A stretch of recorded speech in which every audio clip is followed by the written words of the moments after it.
Hi, everyone. Thanks so much for joining me this afternoon for the Confidently Present Your Qualitative Results chapter webinar. My name is Rachel. I'm a senior qualitative research mentor here at Statistics Solutions. You can find our contact information here on this first slide, and you'll also see this pop up throughout the webinar today, and then again at the end of today's webinar. Definitely check out our website, statisticsolutions.com, where we have all kinds of complimentary goodies, free resources available to you. We are a full service dissertation consulting company. And so we've been around for the last 23 years to assist doctoral students at all stages of the dissertation journey. So we have research mentors and qualitative and quantitative mentors on staff to provide assistance to doctoral students like yourselves as early as topic development and then all the way through to the final dissertation defense. So again, if you check out our website, you can access a lot of those free resources. And then we also provide a complimentary consultation. And you can use the link available here. I believe Janine is also putting it in the chat. So you can schedule a complimentary consultation so we can get to know a little bit more about your own unique dissertation needs and how we can help out with those. All right, so you'll see some more of those links in the chat. You will also receive a copy of today's webinar within the next, I think, 24 to 48 hours on the slide deck as well. So if you come in late or just want to access that again later on, you have that available to you. You can also find more of our webinars available on our homepage. So the same place where you signed up for this webinar, you can check out previous archived webinars as well as what's coming up in our webinar series. So I will leave time for questions and answers at the end of today's webinar as well. If you do have questions about the content of the webinar today, go ahead and pop that into the question and answer box. And like I said, I'll leave time at the end to read those aloud and then respond so that everyone can hear the answers. Janine is also with me, kind of fielding questions in the background that are more related to what we do here at Statistics Solutions. And just in case there are any technical difficulties, she will be around as well. So again, I'm Rachel. This is the Confidently Present Your Qualitative Results chapter webinar. This first slide here presents both an overview of today's webinar and also what will most likely go into your results chapter. Okay, so this provides sort of the high-level overview of what we will cover today, and then also those major sections of your results chapter. So you'll include an introduction, a description of the setting, demographics, data collection, data analysis, results, trustworthiness, and summary. So I'll touch on each of these and provide a little more detail on what should be included in those sections in the webinar today. Always be aware, though, that you should defer to anything that your school provides. If there's a template that they want you to use or a checklist, make sure that you're following that first and foremost. If you don't have something like that, this is a really good starting point because this is a compilation of what I've seen over the last several years working with doctoral students, what most commonly is, expected to be included in a results chapter. So if you have all of this, if you include all of this, you're in really good shape. Okay, but certainly if your school or your department or your chair tells you something different, then defer to that. So in your introduction section, and if you have attended my webinars before, you know that I like to say, we want to always be holding the reader's hand, but also leaning backward and looking forward. Okay, so in the introduction section, this is where we do this. You restate the problem and purpose of your study, and you do this verbatim. Okay, everywhere else that you see this in your dissertation, it needs to be word for word. Okay, this isn't the place to change it. And I know that it can start to seem a little bit redundant because by the time you're on your results chapter, you have probably stated the problem and purpose several times, but changing any of the wording can actually change the meaning of what you're doing. It can change, have implications for what you're actually studying. So you now's not the time to, get creative. Just copy and paste it from, your introduction chapter, if that's what you need to do. So you restate the problem and the purpose. So you're looking back, right? You're helping the reader understand everything that came before, right? Just framing, here's the problem and here's the purpose. And then you want to remind the readers of your research questions as well. And again, word for word, everywhere else that they have appeared in your dissertation is how they should appear here. Okay, no changing the wording. So problem, purpose, and research questions. That will orient your reader so that they just have kind of an overall understanding of what you were trying to accomplish in your study to move forward into the results. And then you want to preview your chapter. So each of those major sections that you saw in the previous slide, just provide a little overview here. Okay, here's what's coming up. These are the major sections that will be included in this chapter. So your reader has, a clear roadmap for moving forward in the chapter. Now, the next several sections, and the reason why I say it's really important to defer to what your school wants is because I do see some variation here. There are some schools that just want the results. It's just the presentation of the results, and everything else gets moved into your methods chapter. Okay, but that's not the case for every school. So always, always, always defer to what your school wants, how your school wants to see this. Okay, some of these sections are going to look very similar to what you have included in your methods chapter in your proposal. I want you to think about it like your methods chapter was, in a perfect world, here was how everything was going to go. If everything went according to plan. Okay, so you had a setting section in there, you maybe had a demographic section in there, and this was all if everything had gone absolutely perfectly. Okay, so it's sort of the expectation. If something changed from your proposal to your results, something changed in your data collection in the setting, this is where you present whatever changed. So in your setting section, you'll include where you conducted the research and why, any conditions that influenced your research or your participants, and anything that might have impacted the interpretation of your results. So this is where you really get to talk about if anything in the setting changed at all.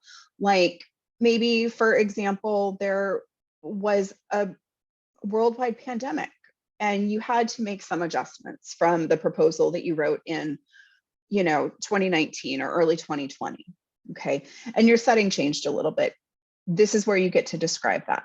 Okay, no big deal. You just talk about how it changed and that it may have impacted the interpretation of your results. That's okay. You describe that here. Okay, so anything that maybe influenced your research or your participants, this is where that information goes. In your demographic section, you want to provide the characteristics of your sample, of your participants that are relevant to the study. Okay, you don't want to provide so much information that your participants might be identifiable to someone reading. Okay, you want to be able to maintain their confidentiality. And so sometimes it can be helpful to present demographic information more in aggregate form, but sometimes it can be, sometimes you can get away with, participant 1 is between the ages of X and Y and they are male and, so on and so forth. So what I would say about, in this section, when you're presenting the demographic information, is think really carefully about what are the most important characteristics that you need to present for your reader to understand your results. Okay, so maybe it is important that your readers know that the participant is a certain age, or that their age is within an age range. Maybe it's important that your reader understands that your participants have been with a certain organization for X amount of years. Okay, so then you would want to include that here. So it's really, you have to think about this in the context of your study, just making sure that you're providing the reader the necessary information to make sense of the results. Okay, this is often sort of best presented as a table. It doesn't have to be. This can be kind of sketched out in profile, more of a narrative form as well. Again, it's thinking through what makes the most sense for your study, but there are a couple of different ways to do this. In the data collection section, so again, this is one where you probably outlined how you planned, how you proposed to collect data in your proposal, in your methods chapter. And now that you've collected data, how did it go? What were the differences? So in the data collection section, you want to describe and identify the number of participants from whom data were collected, location, frequency of all data collection events. So where you collected data, how long did it take, how you recorded those data. So was it audio, visual, any variations from what you proposed in your methods chapter. This is where you want to describe those.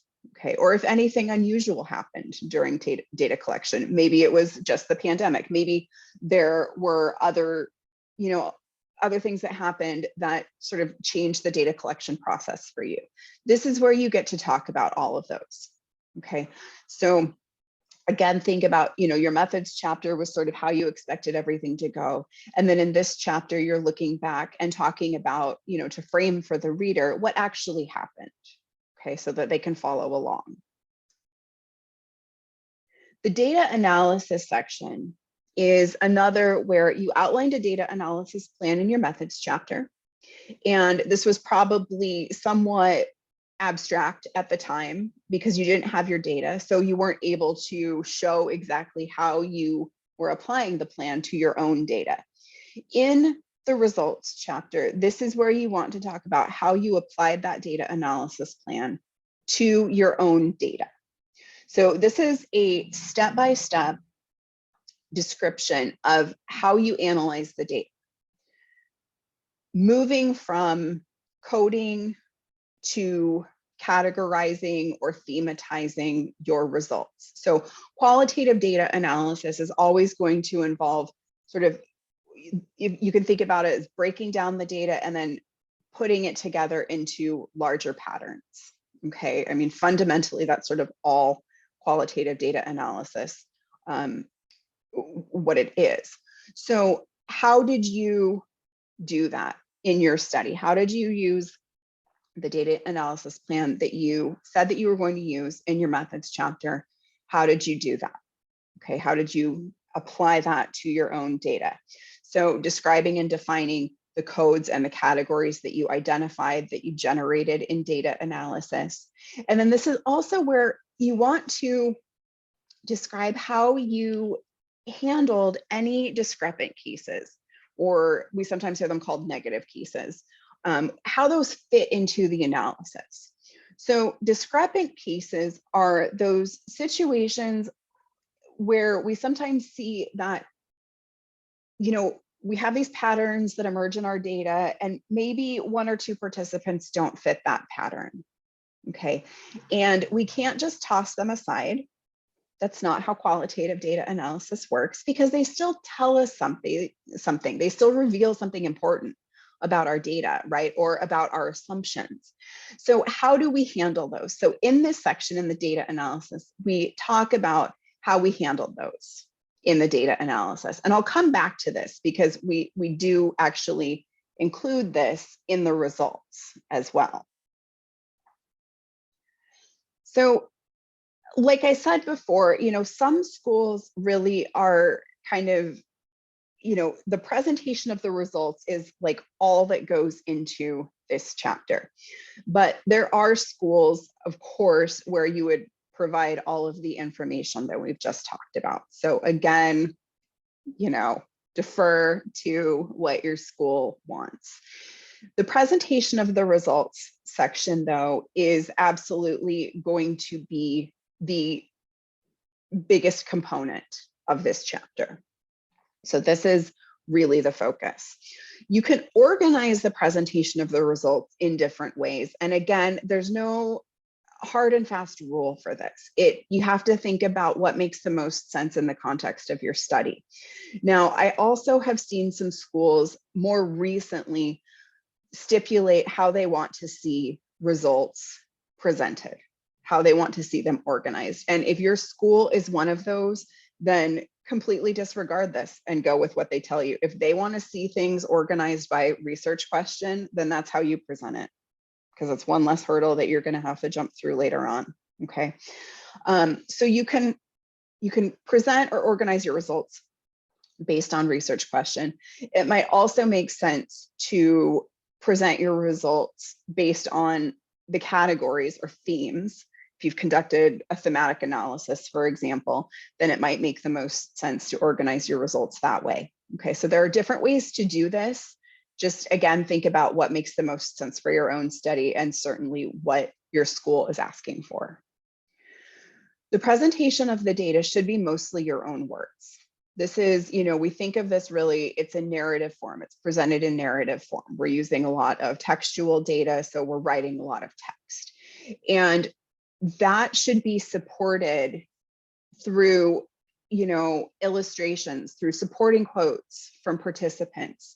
If you've conducted a document analysis, you may use excerpts from those documents. If you have conducted observations, maybe you have photographs or little drawings or something like that that you could include. But the bulk of this should be your own words, and then that should all be supported with other quotes or excerpts.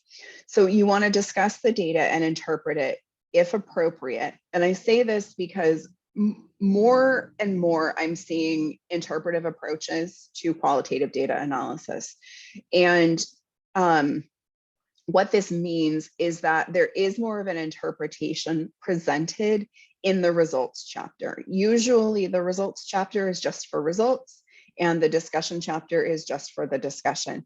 But the interpretive approaches bring these two together a little bit more. So if you're using one of those, then it would certainly be appropriate to provide that interpretation in the results chapter. And again, always come back to this idea of, is this logical and clear to the reader? Think about it from the reader's perspective. Think about holding their hand all the way through. Does this make sense from the reader's perspective? Am I laying this out logically? Okay. Now, I said we would come back to this because this is important. Discrepit cases are important. We find these, they come up in our research because not everyone fits the pattern. So you might have 12 participants and they've all been through some experience, but we know, because we're people, that everyone experiences something differently. And even though most people may experience something one way, not everyone's going to. So if you're finding that you have these patterns that you're seeing in your data analysis, and maybe 11 people have experienced something one way, and your 12th participant says something completely different about it, it's not that it disconfirms what you're seeing, okay, but it certainly illustrates that there's variation to the experience. Right? So you can see this variation. There may be some alternate explanation for what you're seeing. So it leads to new avenues of inquiry. Okay. So when you see these, it's most appropriate to discuss them in the context of at the level of the category. So usually it's not the case that, if you have 5 themes that you generate in data analysis, it's probably not the case that this one participant will vary across all 5 themes. It may be the case, but it probably isn't. It might be just theme 4. They were a little bit different. And so that's where you would discuss where that difference is. But if there are maybe differences in 3 themes, you would discuss where those differences lie within those levels. Okay, so discuss it at the context or at the level of the category. So again, we can't just toss these out. They're still important. They still tell us something important. In terms of visualizing findings, this can also be really helpful for the results chapter. This is something that you certainly want to kind of think about if you want to add tables, figures, maps, drawings, whatnot. This can be appropriate, but it isn't always. So I always caution to use these sparingly and make sure that it really enhances your results. Okay, that it really enhances and is for the benefit of the reader. Okay, so if you do use these, like I said, that's okay as long as it makes sense for your study. And if you do use them, they need to be described in the text or in the narrative as well. So we can't just pop a table in somewhere and expect our reader to understand what that is. It needs to be introduced and described so that the reader knows what to expect.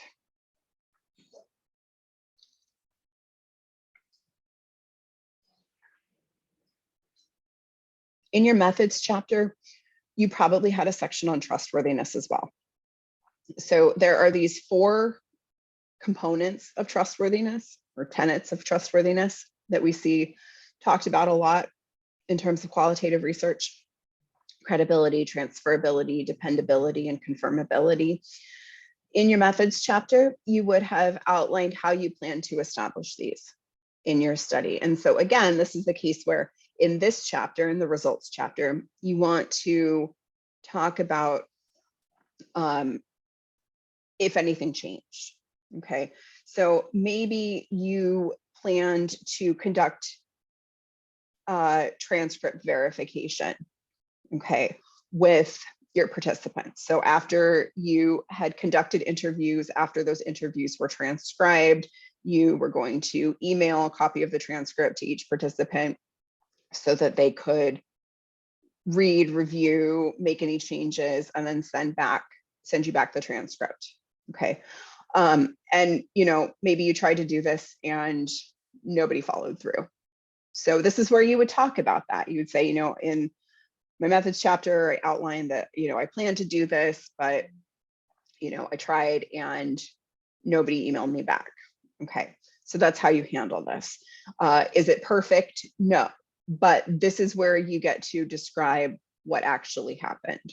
So ways that we establish trustworthiness are through triangulation, using rich description, audit trail, member checking, transcript verification. Okay, so remember, this is this part where you describe how you ultimately establish trustworthiness of your data and your results.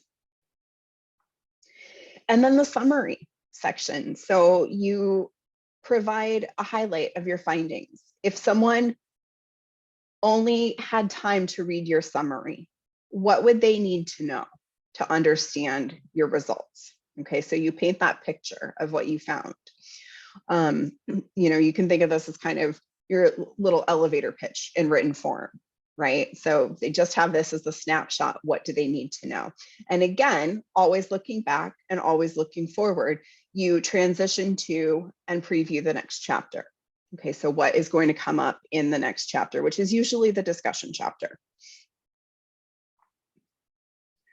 So I realize that some of you might be here because you needed what we just went over. You needed to hear what sections go into the results chapter. Okay, some of you may be struggling with a larger "where do I start" question, sort of more of the philosophical question. And I understand this as well. Okay, so I do have some tips here. The results chapter can be challenging because some of us, by the time we get to the results chapter, are kind of out of the habit of writing. It may have been years. I mean, it may have been years since we wrote our proposal. Okay, this was the case for me. And in that time, you get out of the habit of writing. And writing your proposal is different from writing your results because there's a lot more, reading the literature and synthesizing literature and what others have done. And so by the time you get to the results, you're working with your own data. So it's totally different. Okay. Here's what I would say. And here's what I found helpful when I was writing my own dissertation. You do not have to start at the beginning of this chapter. You are your own boss. Okay. No one else is the boss of you. You can start wherever you need to, wherever it makes the most sense. For some of us, beginning with the introduction is really helpful because it provides a framework for the chapter. Others of us, that doesn't work so well. Okay. I am firmly in the, don't start with the introduction camp.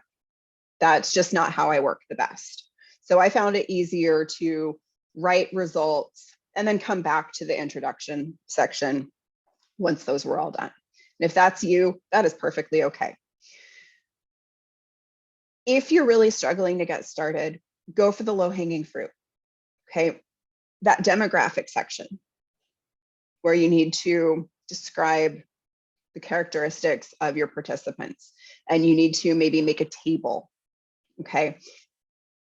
That's not super hard to do. It's probably something you could do while you are watching TV or listening to music or doing something else very low key, but it's something that moves you to the mountain. You'll have to do it anyway. And if you start with something small like that, you will build up momentum. Okay. The motivation is never going to come. That's not how motivation works, unfortunately. So we do have to an extent, go and get it, right? But if you're really struggling, start with those small sections that just don't take up a whole lot of like brain space. Okay, that's perfectly fine. It still gets you somewhere. If you're super motivated and you are like ready to write up your first theme, then go for it. Definitely do that. Right. But my point is start where it makes sense and it doesn't have to be the beginning. The other thing that I think we forget about a lot is the importance of just allowing ourselves to free write and brainstorm. And this can be done in, as little as 15 minutes a day. So one of the things that I found really helpful was being able to just shut myself away in a room with my laptop. I would turn on a timer, I would silence all of my notifications, and I would just let myself write about and around my topic. And you don't have to use a laptop for this if that's not your thing. That was what worked for me. But you can generate so much, so many words. Okay, not all of it's going to be good. Some of it's going to be garbage. A lot of it's going to be garbage, but there are probably going to be some really good pieces in there during free writing that then when you're doing more structured writing later on, you can come back to and pull out and expand upon for your results chapter. Okay, so 15 minutes a day can really get you a long ways into this process, and it'll help get you in the habit of writing again, but also just thinking about your topic, right? Because writing is thinking on paper. Okay, so don't stress about this chapter. Just start where you need to start and know that it's okay, right? Because as long as you're getting somewhere, you're still moving to the mountain. If you're really struggling, that is where we come in. This is what we do. Okay, we are Statistics Solutions. We are a full service dissertation consulting company. We are here to provide graduate students with assistance. Okay, all throughout the process, beginning to end. Again, we have qualitative, quantitative, and research mentors on staff who are here to help you from topic development all the way through to the final dissertation defense. Okay, you can give us a call. You can go to our website, statisticsolutions.com. Again, there are links in the chat for you. Schedule the complimentary consultation so that we can put together a plan to get you over this hurdle and get you done and on with your lives. All right. Again, I'm Rachel. I do have time for question and answers now. So if you do have those, go ahead and pop them into the question and answer box. It looks like I've got a couple coming through in the chat as well. So I'm just going to go through in the order they came in. let's see. So how do I define codes and categories of the results? Not sure I understand what this entails and what steps you take. Yep. So define. So the code, you know, is a little descriptive title that describes the whatever the contents are of, you know, the passage of text from your transcripts. And so defining the code would be providing a definition of, you know, how you're using that code. Okay. So if the code is, I'm trying to think about like emotion or something like that, you know, so you have a code about sad, and anywhere someone indicates being sad, maybe upset in their interview in the transcript, right? You use that code sad. It would be the definition of sad, whatever that code is. And then the categories are the larger clustering of the codes. And so the definition there then would be however you have grouped those codes together.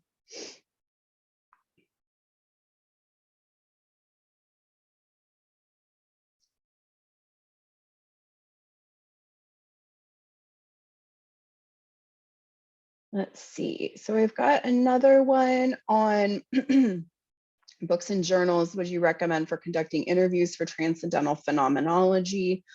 Phenomenology, the most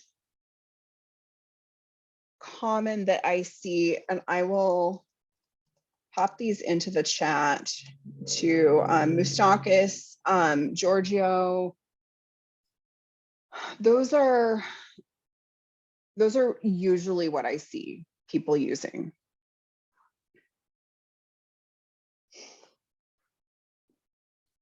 And then you can see the titles in there. Actually, maybe it's just Georgie. Are there other questions that I can answer?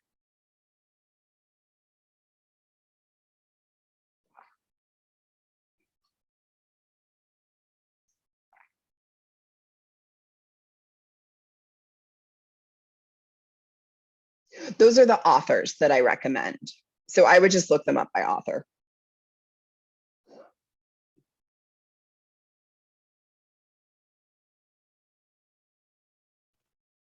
You guys all see the authors in the chat?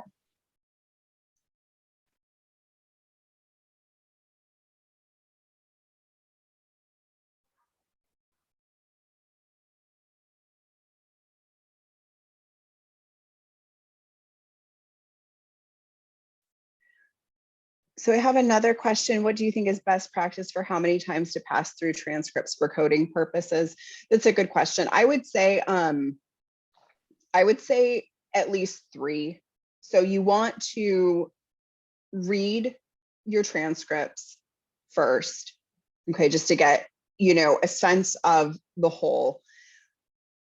Do the first pass of coding, and then I would say go through it a second time to make sure that you've kind of caught everything. And then that'll also help you start kind of seeing where things are fitting together, how things are fitting together. And that's what most data analysis plans, if you start to, if you start to sort of look through different types of data analyses in qualitative research, you'll see that most recommend at least 3.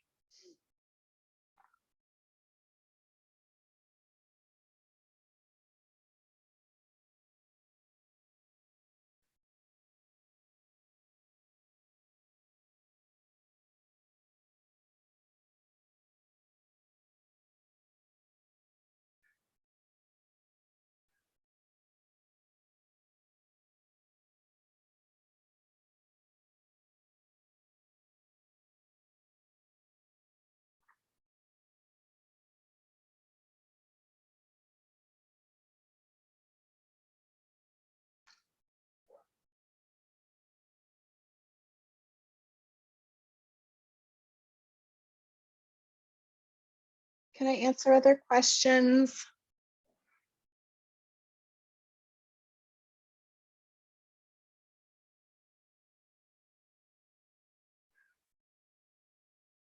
think I got everything that came in the chat, but definitely if there are still questions. Oh yeah, this is a good question. I just got another one. What's the difference in sharing results in chapter 3 and the results in the in chapter 4 and the results in the discussion chapter? Yeah, so the results in your chapter 4 is a presentation of the results. Okay, and so this is where you are simply presenting whatever those, themes or categories, whatever those overarching patterns are and what you're calling them, where you're just presenting that.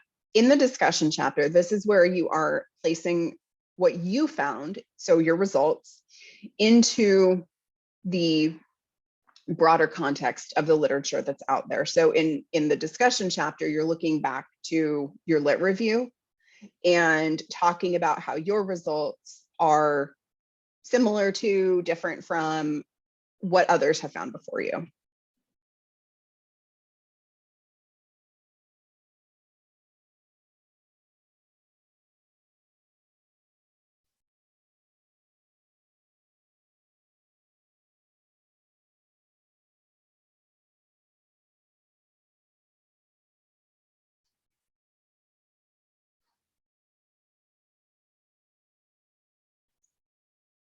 I have a question about, I would need to do a little digging for a specific journal or book. The question is, I intend to use Atlas TI for data analysis. Please share a journal or a book you would recommend for analyzing transcendental phenomenology using Atlas TI, preferably a step-by-step guide. Yeah, I would need to do a little digging. I don't have a good sense of kind of what's out there right now for Atlas TI. I mean, there are different, data analysis. There are different books on that. I often recommend thematic analysis. But yeah, I think probably if you were just to do a Google search, you would be able to find something too.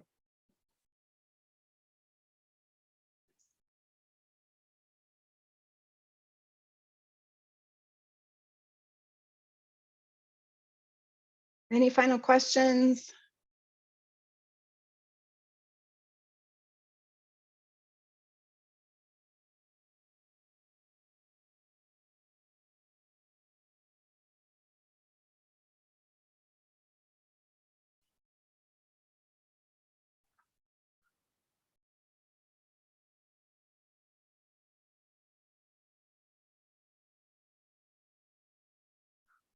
All right, well, thanks everyone so much for joining me this afternoon. Again, check out our website, get yourself scheduled for a complimentary consultation so we can talk more about how we can provide assistance with your research. Take care, everyone. Bye-bye.